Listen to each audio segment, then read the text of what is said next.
Nous avons parlé des visions et de l'importance pour chacun de nous d'avoir une vision pour sa vie. Et laissez-moi vous le rappeler, la définition de la vision est très simple. C'est de voir un besoin et de répondre à ce besoin, aussi simple que ça. Mais ce que je veux faire aujourd'hui, c'est de vous aider à comprendre que chaque fois que vous commencez à avoir une vision pour votre vie,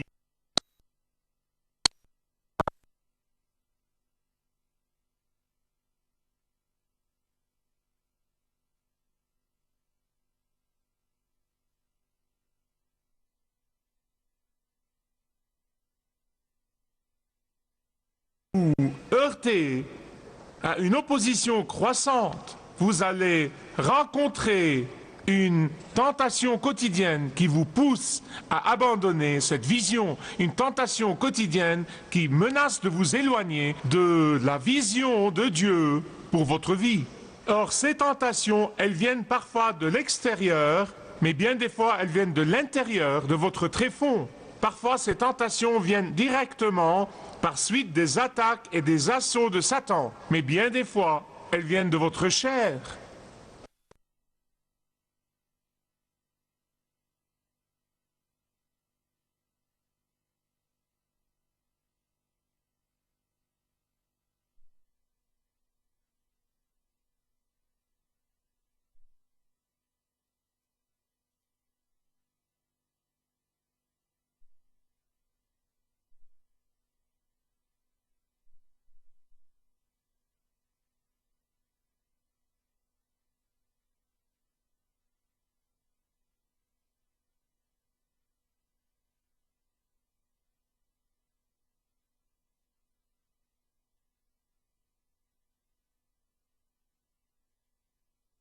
Je n'ai jamais vu quelqu'un qui a fait de grandes choses pour Dieu. Je n'ai jamais vu quelqu'un qui a accompli de grandes choses pour Dieu. Je n'ai jamais rencontré quelqu'un qui a obéi à la vision de Dieu, la vision que Dieu a pour la vie de cette personne, sans affronter le vent du découragement, sans nager à contre-courant, sans nager contre le courant de la médiocrité et sans escalader les montagnes des impossibilités. Je ne l'ai jamais rencontré. Laissez-moi vous rappeler encore que la vision de Dieu pour votre vie, ce n'est pas vos ambitions personnelles. C'est différent. La vision de Dieu pour votre vie, ce n'est pas vos propres besoins et la satisfaction de ces besoins. Non, la vision de Dieu pour vous, ce n'est pas de réaliser une rêverie ou de prendre vos désirs pour des réalités. Non. Parce que beaucoup de gens prennent leurs désirs pour des réalités. Parce que beaucoup de gens ont des rêveries qu'ils ne voient jamais se réaliser. Ça me rappelle cette femme qui s'est réveillée le matin de son anniversaire, et qui a dit à son mari, elle a dit, j'ai rêvé la nuit dernière que j'ai reçu un beau collier, un super collier de perles pour mon anniversaire. Qu'est-ce que cela veut dire? Son mari a réfléchi un instant et il a dit « Je suppose que tu le sauras ce soir. » Eh bien, en effet, le soir de son anniversaire, il lui a offert son cadeau. C'était un livre intitulé « Interprétation de rêve ». C'est comme ces deux types d'âge mûr qui se parlaient l'un dit à l'autre, il lui dit « Dis-moi, as-tu jamais pu réaliser un des rêves, ou un des souhaits, ou un des vœux de ta jeunesse ?» Il lui dit « Eh bien, oui, absolument. J'ai réalisé un d'eux pour sûr. » Il dit « Quand j'étais petit garçon et que ma mère me peignait les cheveux, je souhaitais d'être chauve. »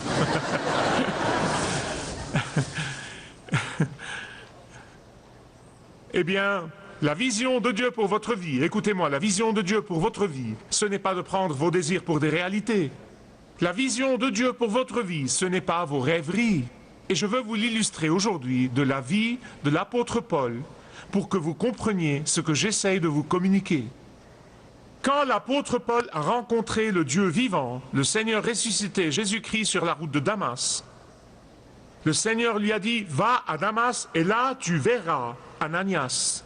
En même temps, le Saint-Esprit a parlé à un homme nommé Ananias, un croyant, un homme pieux, un prophète de Dieu qui était à Damas. Et Dieu a dit à Ananias, Ananias, Paul va venir à toi et je veux que tu lui parles de la vision que j'ai pour sa vie. Eh bien, les jambes d'Ananias ont commencé à trembler. Il était terrifié. Après tout, Saul de Tarse, qui est devenu Paul par la suite, avait une réputation terrible de terroriser l'Église de Jésus-Christ. En fait, il était en mission terroriste pour terroriser les chrétiens à Damas. Et Ananias a commencé à trembler. Mais Dieu lui a dit, non, non, non, non, non, j'ai une vision pour cet homme. Et là, dans le chapitre 9 du livre des Actes, verset 15, le Seigneur dit à Ananias, Ananias, je veux que tu dises à Paul, je veux que tu lui dises qu'il est un instrument que j'ai choisi pour porter mon nom devant les nations. Oh, mais écoutez, je veux que vous souligniez la phrase suivante, le mot suivant.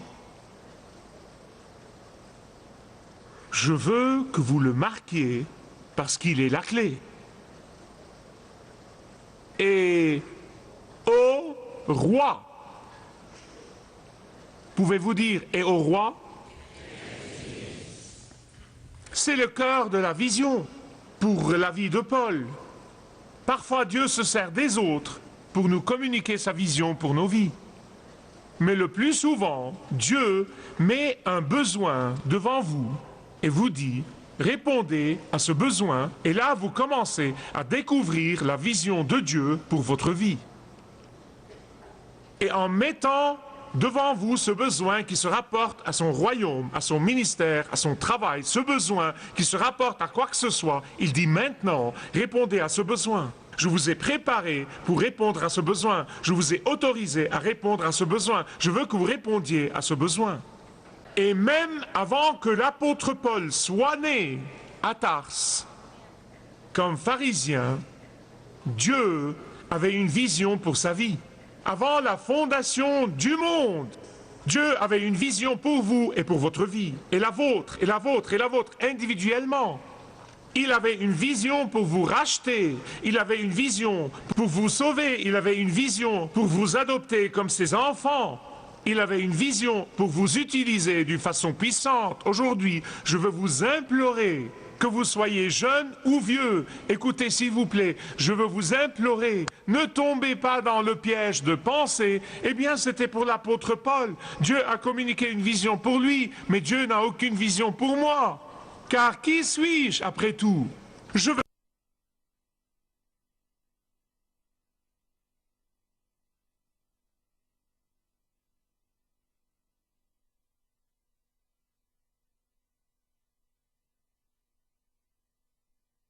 avant la fondation du monde, tu as été aimé d'un amour éternel. Tu as été gravé sur les paumes de ses mains.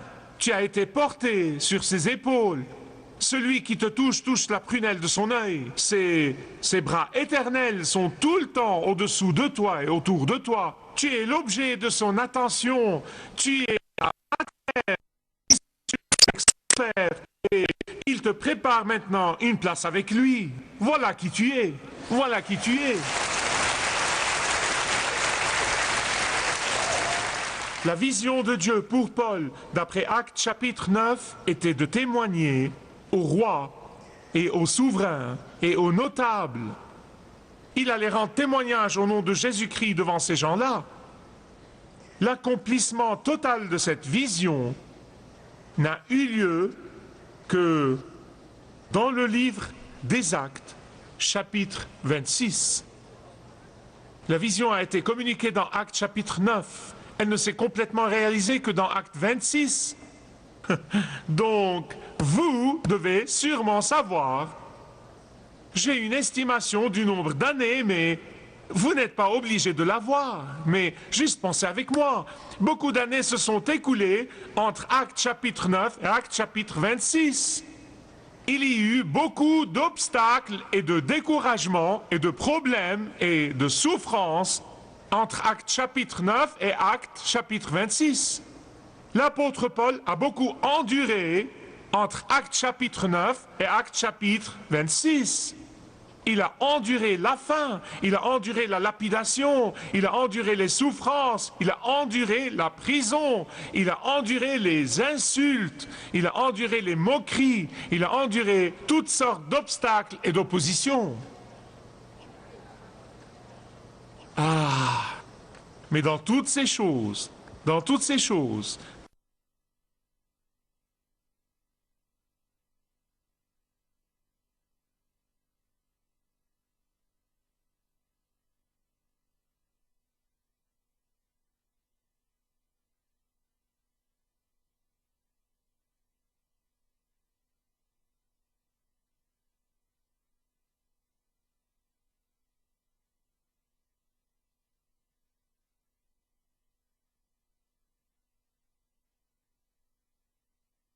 donc un résumé. Vous savez pourquoi? Vous savez pourquoi? Parce que la lumière de la vision de Dieu pour sa vie continuait à flamber fort dans le cœur et l'esprit de Paul. Le pouvoir de cette vision lui a permis de persévérer en dépit des entraves, en dépit des circonstances, en dépit des difficultés, en dépit de tout, en dépit des faux frères, en dépit des faux pasteurs. Il a combattu le bon combat. Jusqu'à ce que finalement, dans Actes chapitre 26, Paul commence à voir l'accomplissement absolu des mots qui lui ont été communiqués par Ananias dans Actes chapitre 9. Écoutez-moi bien s'il vous plaît, c'est très important. Vous voyez, Dieu commence à communiquer une vision à chacun de nous, graduellement, en plusieurs étapes. D'abord, vous voyez le besoin, puis vous répondez à ce besoin. Et Dieu dit maintenant la prochaine étape. Puis vous voyez un plus grand besoin, vous répondez à ce besoin, vous voyez un plus grand besoin, puis Dieu vous prend plus loin, et plus loin, et plus loin, et plus loin, comme vous marchez avec lui à de plus grands besoins et à de plus grandes opportunités pour vous. Et comme vous prenez ces pas, que ce soit de petits pas ou de pas géants, ça ne change rien du tout. Il vous prend plus loin, et plus loin, et plus loin, et plus profondément dans votre marche avec lui, dans votre amour pour lui, et dans votre ministère pour lui. Pourquoi croyez-vous que Jésus a trop insisté là-dessus, encore et encore dans les évangiles? Il a dit, celui qui est fidèle dans ce qui est petit est fidèle aussi dans ce qui est grand. Pourquoi a-t-il trop insisté sur le fait que si vous n'êtes pas fidèle dans les choses matérielles de ce monde, comment pouvez-vous être fidèle dans les grandes choses comme régner et gouverner l'univers avec lui? C'est le cœur de Jésus. Depuis le moment où John Wesley a reçu une vision de Dieu pour sa vie et s'est rendu compte de ce qu'il devait faire, et le moment où la vision a commencé à s'accomplir, il a fallu beaucoup de temps, beaucoup de souffrance, beaucoup de douleur, beaucoup de chagrin. C'était un homme exceptionnel. La plupart de nous auraient abandonné. Mais la chose formidable, c'est qu'il tenait un journal quotidien. Laissez-moi vous lire juste un petit peu de son journal. Dimanche après-midi, le 19 mai, j'ai prêché dans la rue. J'ai été chassé de la rue. Dimanche après-midi, le 2 juin, j'ai prêché dans les prés. 10 000 personnes sont venues m'écouter. Et écoutez, nous voici, nous voulons être de grands chrétiens, nous voulons témoigner, nous voulons servir, nous voulons faire tout ça, mais seulement si le prix est bon, si l'environnement est favorable, si tout le monde nous accepte, si personne ne nous rejette. Un pouvoir surnaturel nous est donné pour que nous puissions vaincre, quelles que soient les difficultés. Tantôt de petits pas, tantôt des pas géants, tantôt il parlait à un petit groupe de gens, tantôt à 25 000 personnes, comme c'était le cas à Éphèse. Jusqu'à ce qu'on arrive à Actes chapitre 26, où Paul a eu l'opportunité de rendre témoignage au pouvoir du Seigneur Jésus-Christ qui l'a sauvé et l'a sanctifié devant le grand roi Agrippa. Oula! Ah! C'était ce que le Christ ressuscité lui avait dit à travers Ananias dans le livre des Actes, chapitre 9. Il lui avait dit, tu porteras mon nom devant les rois. Écoutez-moi s'il vous plaît. La vision de Dieu pour votre vie vous poussera en avant et vous fera toujours avancer. Et c'est pour cette raison que seuls les individus qui refusent d'obéir à la vision de Dieu pour leur vie, ou qui ont perdu la vision de Dieu pour leur vie, se sentent toujours désespérés, se sentent toujours impuissants, ils se sentent toujours découragés immédiatement, ils abandonnent dès que les choses prennent un mauvais tournant. Jeunes hommes et femmes, et les personnes âgées aussi, écoutez-moi, je veux vous dire qu'il n'y a rien pour vous faire survivre dans votre environnement, dans votre école, dans votre université, où que vous soyez, rien de tel pour vous faire prospérer et vivre dans le pouvoir et la victoire, au milieu de toutes les difficultés que vous rencontrez et rencontrerez, rien de tel que la vision de Dieu pour votre vie. Rien. La vision de Dieu pour sa vie a rendu l'apôtre Paul plus fort. Elle l'a habilité à surmonter les tendances humaines que nous avons tous. Elle l'a habilité à surmonter les insuffisances naturelles dont nous souffrons tous. Elle l'a habilité à surmonter les oppositions et les problèmes et les obstacles qui le poursuivaient. Laissez-moi passer très rapidement sur ces 3 points. Imaginez qu'une de nos plus grandes tentations, quand nous rencontrons des problèmes et des obstacles, c'est de douter de la vision de Dieu pour notre vie. Je suis passé par là. Ah, avais-je bien prié? Dieu avait-il vraiment... Non, mais vous passez vraiment par le doute de soi. Je peux imaginer le pauvre Paul. Chaque fois qu'il se retrouvait dans une cellule de prison, imaginez, il est prisonnier derrière les barreaux, et le diable vient à lui et dit « Paul, avez-vous jamais entendu le diable? Paul, il a cette voix pieuse. Paul, tu es un rêveur, tu es un fantaisiste, Paul. Comment vas-tu parler au roi quand tu es prisonnier derrière les barreaux, Paul? Ah, mais Paul disait, Dieu m'a donné sa vision, ce n'est pas ma vision. Dieu a mis sa vision dans mon cœur. Dieu accomplira sa vision dans ma vie. Comme insuffisance, ça se pose un peu là. Paul nous dit de lui-même qu'il avait une mauvaise vue. Il nous dit qu'il n'avait pas un physique agréable. Il nous dit qu'il était de petite taille. Il nous dit qu'il n'était pas éloquent comme orateur. Et je veux que vous imaginiez que chaque fois qu'il pensait à tous ses problèmes, à toutes ses insuffisances, Satan venait lui chuchoter à l'oreille. « Paul, comment peux-tu penser témoigner au roi et au souverain des nations alors que tu as tous ces problèmes? » Oh, mais Paul disait, « Écoute, diable, mon Dieu est capable, mon Dieu est fidèle, mon Dieu est puissant, mon Dieu peut faire l'impossible, mon Dieu peut se servir des méprisés, mon Dieu peut préparer les faibles, mon Dieu peut répandre sa puissance sur les timorés, mon Dieu accomplira sa vision dans ma vie. » Eh bien, troisièmement, je peux imaginer que même quand Paul a finalement eu l'occasion de s'adresser au grand roi Agrippa, nommé, il a passé toutes ces années à croire que Dieu avait mis cette vision dans son cœur, et maintenant l'occasion s'est présentée. Et maintenant, je peux imaginer que l'heure étant venue, après toutes ces années de difficultés, après toutes ces années d'obstacles, après toutes ces années de persévérance et de souffrance, finalement, il est invité à s'adresser au roi dans le palais du roi. Oula! Oula! Il était vraiment l'invité du roi. Il était prisonnier, mais le roi a dit « Je veux l'écouter, amenez-le ici ».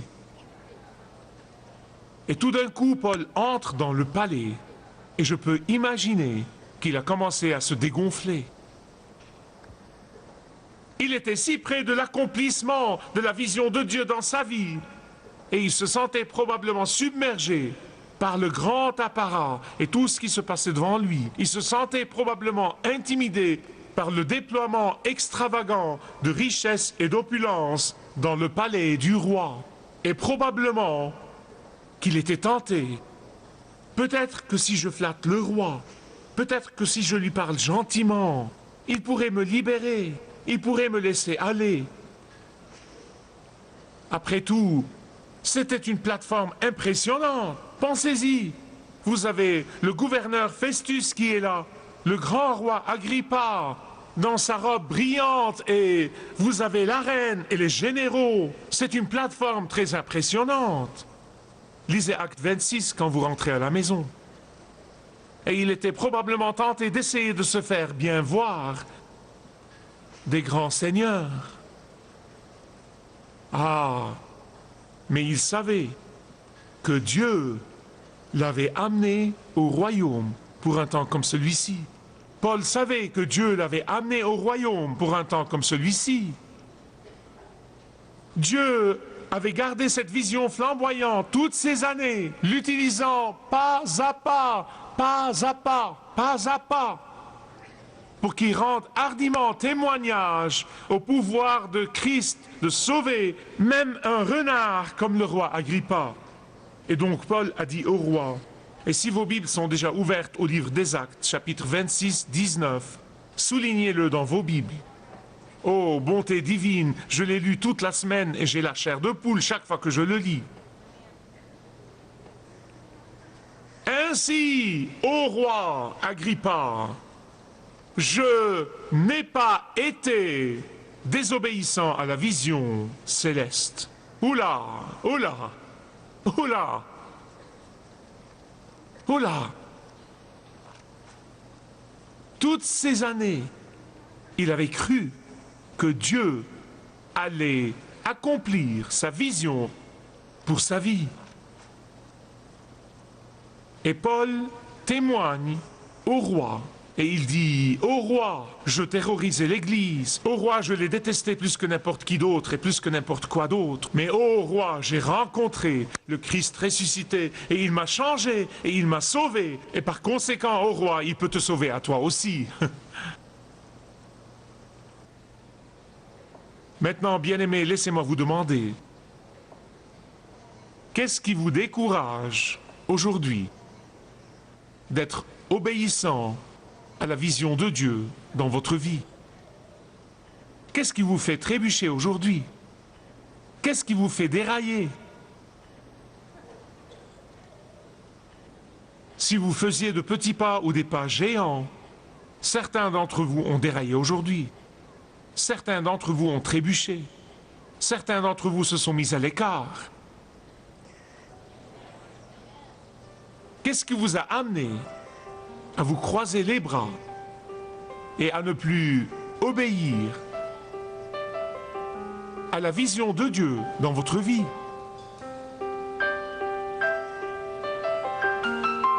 Dieu veut renouveler cette vision qui a un jour flambé dans votre vie et la vôtre et la vôtre. Et si vous n'avez jamais eu la vision de Dieu, vous pouvez prier, Dieu, donne-moi ta vision pour ma vie. Si vous désirez connaître Dieu d'une manière personnelle, demandez le livret « Retrouvez la joie que vous avez toujours désirée » et vous pourrez découvrir l'amour de Dieu pour vous et apprendre comment expérimenter son pardon.